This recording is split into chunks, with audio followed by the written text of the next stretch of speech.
Hello, good people. Today, I want to talk about how some employees treat their companies as if they've defaulted on a debt. They seem to feel that the companies owe them more than what they're getting. Let's get into it in a moment.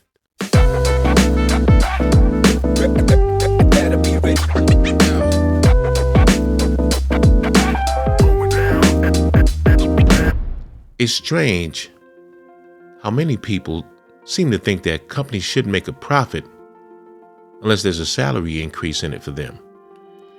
Because in their minds, they should earn more when the company earns more. Otherwise, the company is evil. And when the company loses money and has to downsize and lay off or even fire workers, the company is evil. And when the company finally closes its doors, the employees just get a job someplace else. They would never offer to help bail the company out by working for a short term for free, nor should they. When you're an employee, you don't automatically deserve to earn more just because the company did. That's an investor scenario. Now, I'm sure there's an exception to that rule somehow, but I'm speaking in a general sense. And I'd like to make a disclaimer. I'm not a company attorney.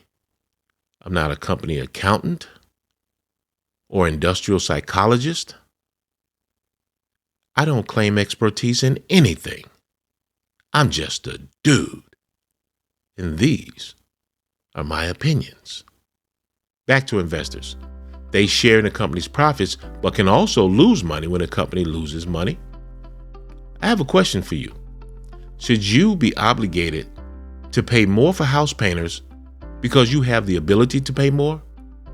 Sure, you can give them a gratuity at the end if you choose to, but you aren't obligated to. The price that was agreed upon is the price you are obligated to pay, whether the price originated from the house painters or whether it originated from you. It was ultimately agreed upon between the parties involved. And if they deliver their services as agreed upon, then you'll pay them the price agreed upon. And in this case, you're acting sort of like an employer. If you choose to give them a bonus, you can, but it's entirely up to you.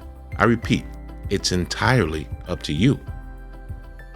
Now that reminds me of an incident of a guy I hired to replace 3 or 4 fence posts. After he was done, he asked if I wouldn't mind giving him a tip because he'd done such a good job for me. And he said that I knew he deserved it.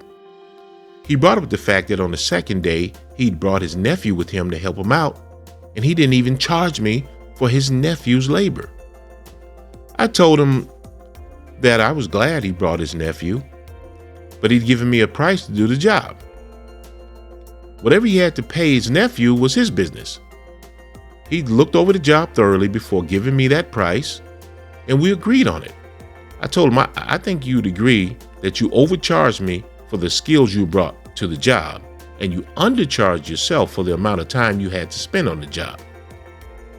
He thought he'd finish in 4 or 5 hours, but it took him about 12 hours over a 2-day period. I then told him, if you insist on trying to convince me I got more than my money's worth and therefore should give you a tip, I'll insist on deducting monies for my tools.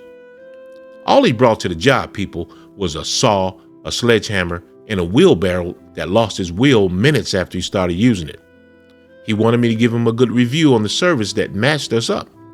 I told him I would not, because that wouldn't be true, nor would it be fair to the next person who might hire him based on a false review. So just like this contractor guy, many employees are never satisfied. The company lives up to its side of the bargain and pays them what they agreed to work for, but that's not good enough. Even if they do receive bonuses, raises, or profit sharing, it's never enough.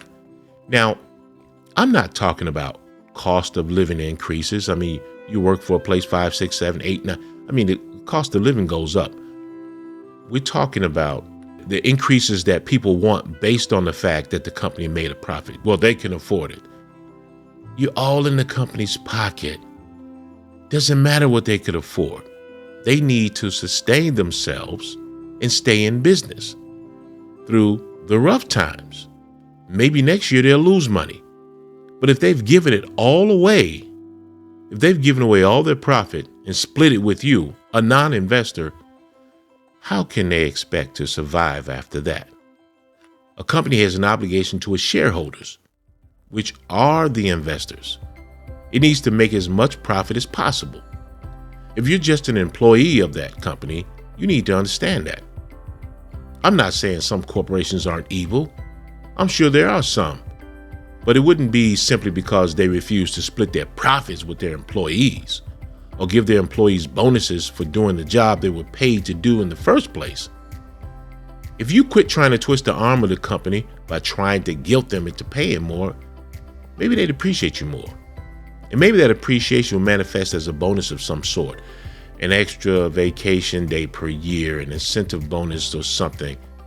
But remember, you're not a partner investor, you're an employee. That makes you important for sure.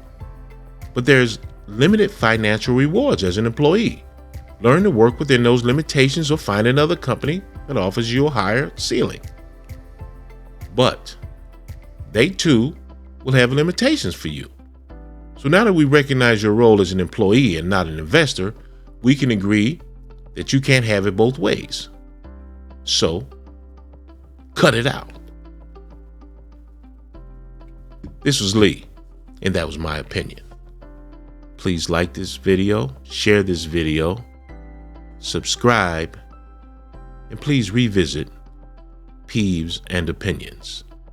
Until next time, good people, remember, only some of us have peeves, but we all have opinions.